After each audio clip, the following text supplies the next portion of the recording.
Bismillahirrahmanirrahim. Assalamualaikum warahmatullahi wabarakatuh. Bertemu kembali dengan saya, Ibu Meni, pada pelajaran Bahasa Indonesia untuk kelas 10, program Ilmu Alam, Ilmu Sosial, dan Ilmu Agama. Bagaimana kabar kalian, anak-anak?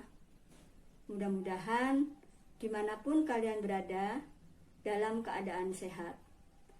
Alhamdulillah, ibu dan keluarga juga dalam keadaan sehat walafiat, tidak kurang suatu apapun. Ada dua hal yang harus kita syukuri, nikmat Allah Subhanahu wa Ta'ala, yaitu kesehatan dan waktu luang. Kenapa kita mensyukuri nikmat itu, anak-anak? Karena dengan dua hal itu kita masih bisa beraktivitas seperti saat ini, yaitu belajar, menuntut ilmu, sehingga pengetahuan dan wawasan kita lebih luas dan berkembang. Seperti hadis yang diriwayatkan oleh Bukhari Muslim, dua nikmat kebanyakan manusia lupa akan keduanya, yaitu kesehatan dan waktu luang. Baiklah anak-anak, materi pada saat ini yaitu tentang teks eksposisi, pemaparan objek untuk memperluas pengetahuan. Untuk lebih jelasnya, silahkan kalian simak video berikut. Mudah-mudahan sampai akhir kalian bisa mengerti dan memahaminya. Silahkan kalian simak.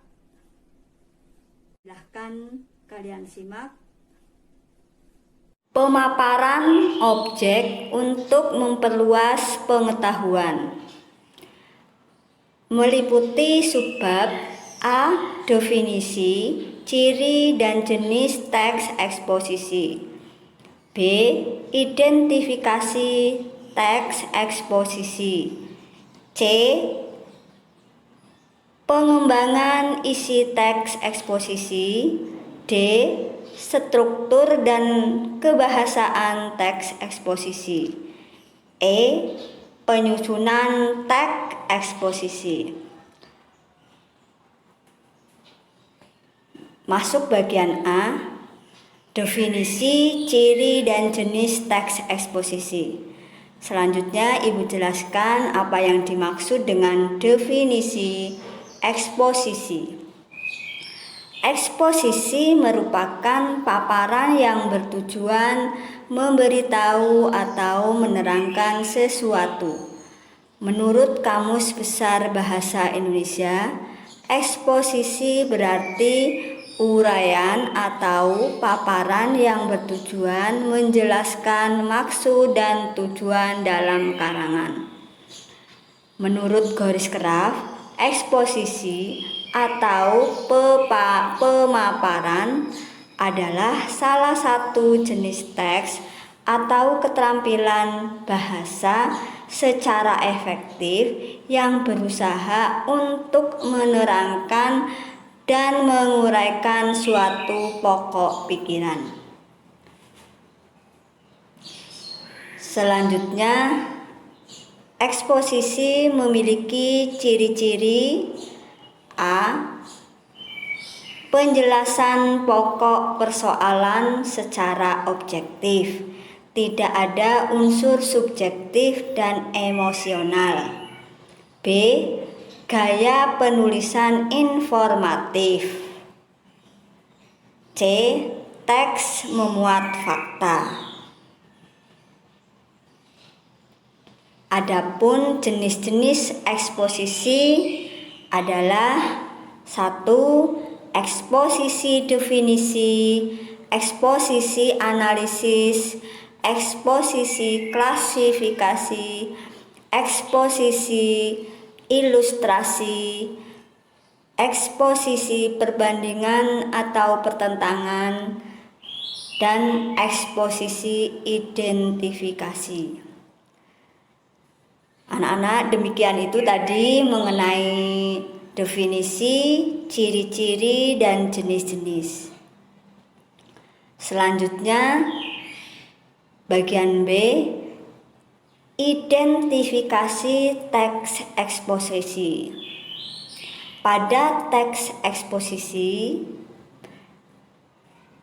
yang kita identifikasi atau temukan ciri-ciri, hal-hal maupun unsur-unsur apa saja yang ada pada teks eksposisi, yaitu meliputi identifikasi permasalahan, argumentasi, pengetahuan, dan rekomendasi dalam teks eksposisi. Anak-anak, itu hal-hal maupun unsur-unsur yang ada pada teks eksposisi, yang semua itu terkandung berupa fakta dan opini. Pada teks eksposisi itu terdapat sebuah paparan yang disampaikan kepada pembaca atau pendengar.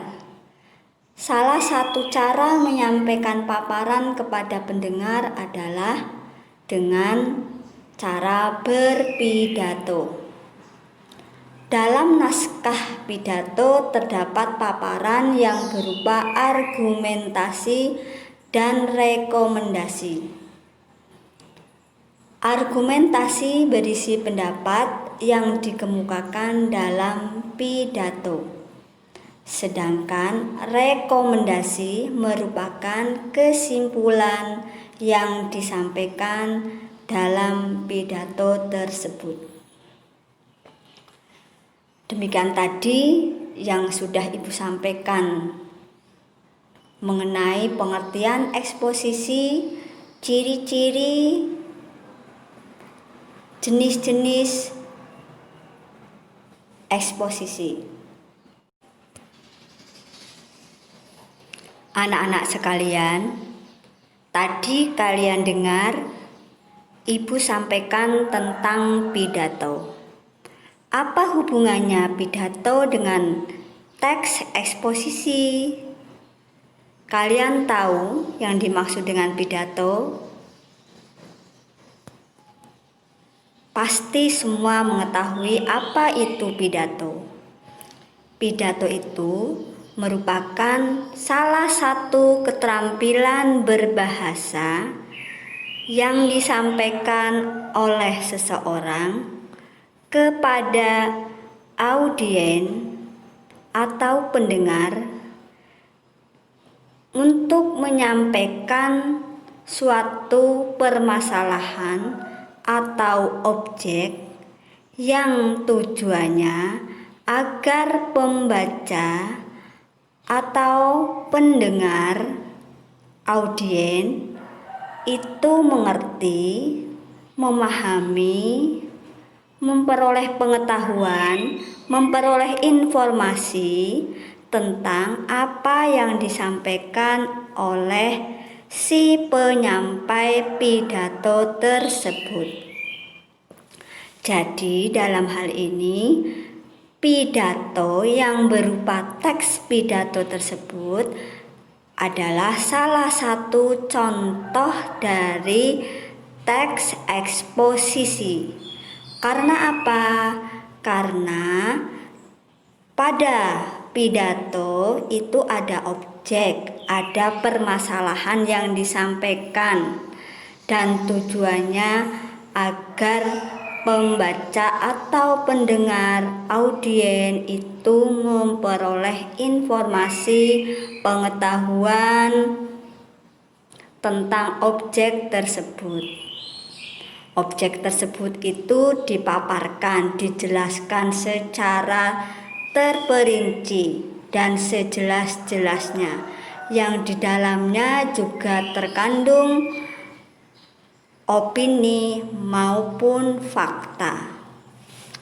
Terdapat juga bagian-bagian pemaparan yang berupa argumentasi, pendapat, dan diakhiri juga dengan kesimpulan atau istilah lainnya dengan rekomendasi apabila pada teks eksposisi. Untuk itu, Ibu sampaikan tadi tentang pidato.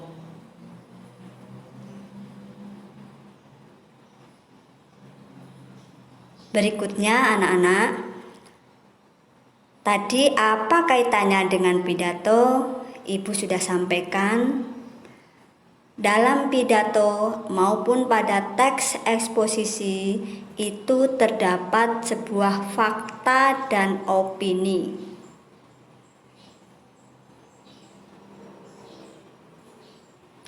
Apa itu yang dimaksud dengan fakta? Fakta adalah suatu keadaan atau peristiwa yang berisi kenyataan dan benar-benar terjadi. Pengertian itu menurut Kamus Besar Bahasa Indonesia. Selanjutnya yang dimaksud dengan opini adalah pendapat yang dikemukakan. Selanjutnya masuk bagian C. Pembahasan teks eksposisi ini adalah pengembangan isi teks eksposisi. Yang pertama tentang tesis. Tesis ini ada pada bagian awal dari teks eksposisi. Tesis ini dikembangkan dengan argumen atau dilengkapi dengan argumen atau pendapat. Berikut pengertian tesis. Tesis adalah bagian pembuka teks eksposisi. Tesis berisi pernyataan pendapat. Pendapat dalam tesis merupakan gagasan pokok dari suatu teks eksposisi. Gagasan pokok tersebut dapat dikembangkan dengan beberapa argumen penjelas. Setelah bagian tesis, eksposisi dikembangkan masuk pada bagian isi teks eksposisi dengan cara dan gaya bahasa yang berbeda-beda. Pada bagian ini, cara menyampaikan kembali isi teks dengan membuat gagasan penjelas dari setiap kalimat utama yang terdapat pada teks eksposisi. Tetap perhatikan isi dari teks eksposisi tersebut. Isi teks eksposisi baru yang dikembangkan harus sesuai dengan isi teks asli. Demikian itu tentang pengembangan isi teks eksposisi. Berikutnya masuk bagian D, struktur dan kebahasaan teks eksposisi. Tadi sudah disinggung pada bagian pengembangan tentang struktur atau bagian teks eksposisi. Yang pertama, struktur teks eksposisi. 1. Tesis. 2. Argumentasi. 3. Penegasan ulang. Di awal tadi juga Ibu sudah sampaikan, tesis itu bagian awal atau bagian pembuka. Biasanya bagian awal atau bagian pembuka itu belum masuk ke inti, masih menyampaikan latar belakang atau fakta-fakta yang terjadi berkaitan dengan objek tersebut. Berikutnya bagian isi berupa argumentasi, pendapat-pendapat, berisi gagasan pokok, gagasan utama yang sudah diperjelas dengan gagasan-gagasan penjelas atau kalimat-kalimat khusus. Terakhir, teks eksposisi itu diakhiri dengan penegasan ulang. Penegasan ulang ini biasa disebut juga dengan kesimpulan. Menegaskan kembali apa yang disampaikan pada bagian argumentasi atau pada bagian isi eksposisi. Begitu juga dengan teks pidato yang merupakan salah satu contoh eksposisi. Selanjutnya, kecuali struktur isi teks, pada teks eksposisi ada bagian atau struktur tentang kebahasaan teks eksposisi. Maksudnya apa kebahasaan teks eksposisi tersebut? Maksudnya pada sebuah teks eksposisi, eksposisi itu terwujud dikembangkan menggunakan bahasa, menggunakan kebahasaan yang antara lain unsur-unsur bahasa tersebut ada yang berupa istilah, kedua berupa konjungsi, ketiga pronomina, keempat verba, kelima afiksasi, keenam adjektiva. Apa itu istilah? Istilah itu hal khusus, kata-kata khusus yang berkaitan dengan objek atau suatu konsep tertentu. Sedangkan konjungsi, apa itu konjungsi? Konjungsi itu istilah lain adalah kata penghubung. Ibu yakin semuanya sudah mengerti tentang istilah dan konjungsi, karena ini sudah materi dari SLTP, MTS, bahkan dari SD. Kalian sudah mengenal istilah dan konjungsi. Ada konjungsi antar frasa, klausa, antar kalimat. Contohnya ada dan, kemudian, karena, atau, dan sebagainya. Berikutnya kebahasaan tentang pronomina. Pronomina itu istilah lain dari kata ganti. Tahu ya apa itu kata ganti? Kata yang menggantikan orang, bisa tempat, bisa penunjuk, bisa. Misalnya kata ganti ada dia, ada kamu, ada saya. Penunjuk ada ini, ada itu, ada sesuatu, dan sebagainya. Yang berikutnya tentang verba. Verba itu istilah lain dari kata kerja. Kata yang menyatakan proses kegiatan,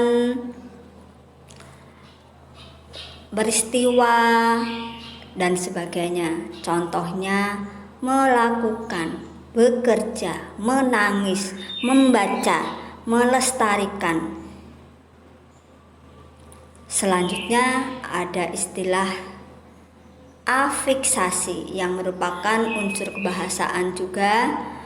Yang dimaksud dengan afiksasi yaitu pengimbuhan, imbuhan yang dilekatkan pada kata dasar. Ada afiksasi yang di depan atau istilah lain prefik, ada yang di belakang itu sufik, ada yang dilekatkan di tengah itu infik, ada yang di awal dan di akhir itu namanya konfik. Itu istilah lain dari afiksasi. Membaca, melestarikan itu imbuhan awalan me.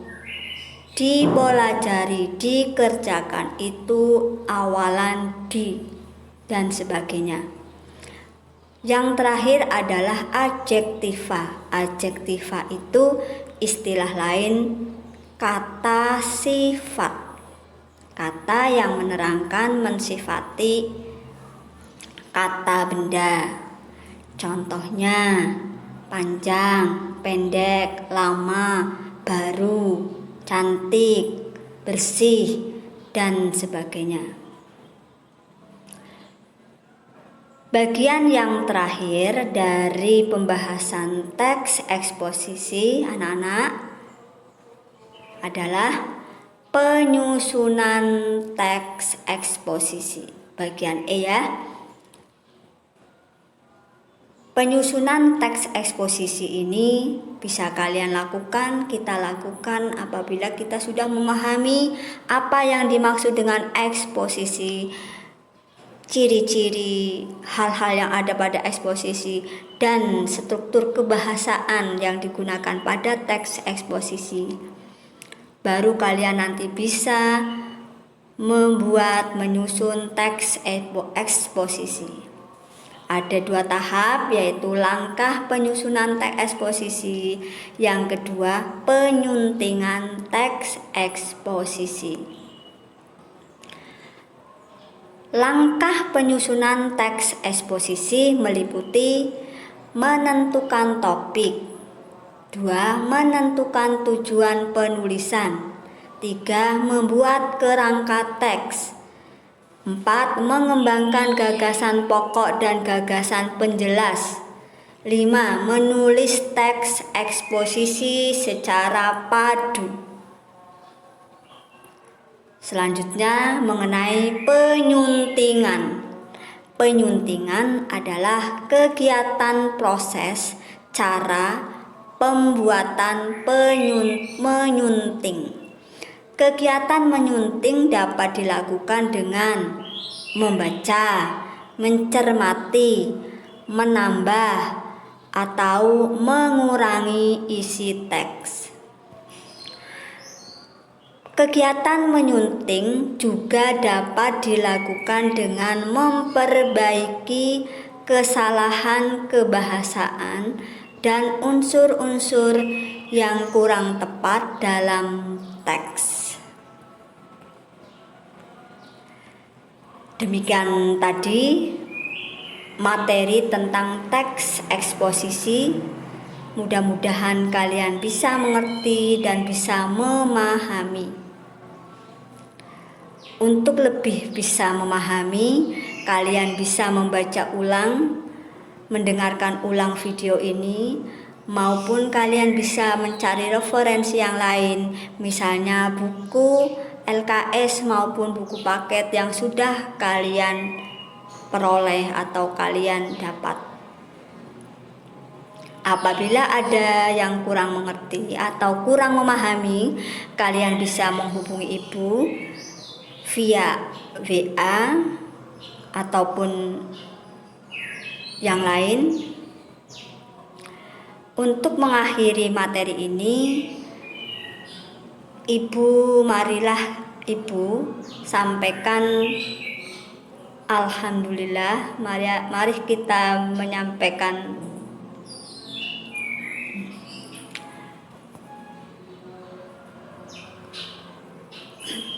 demikian anak-anak materi yang sudah ibu sampaikan tentang teks eksposisi. Mudah-mudahan kalian bisa memahami dan mengerti. tentang eksposisi tersebut. Apabila masih kurang bisa mengerti, bisa kalian baca, dengar ulang video ibu ini, maupun kalian bisa membaca referensi yang lain, buku LKS maupun buku paket yang sudah kalian dapat atau peroleh di rumah. Kemudian apabila masih ada sesuatu yang belum kalian paham atau mengerti, bisa kalian tanyakan ke ibu melalui WA maupun media yang lain. Untuk mengakhiri materi ini, marilah kita baca bersama hamdalah alhamdulillahirabbil alamin. Sekian dan terima kasih. Wassalamualaikum warahmatullahi wabarakatuh.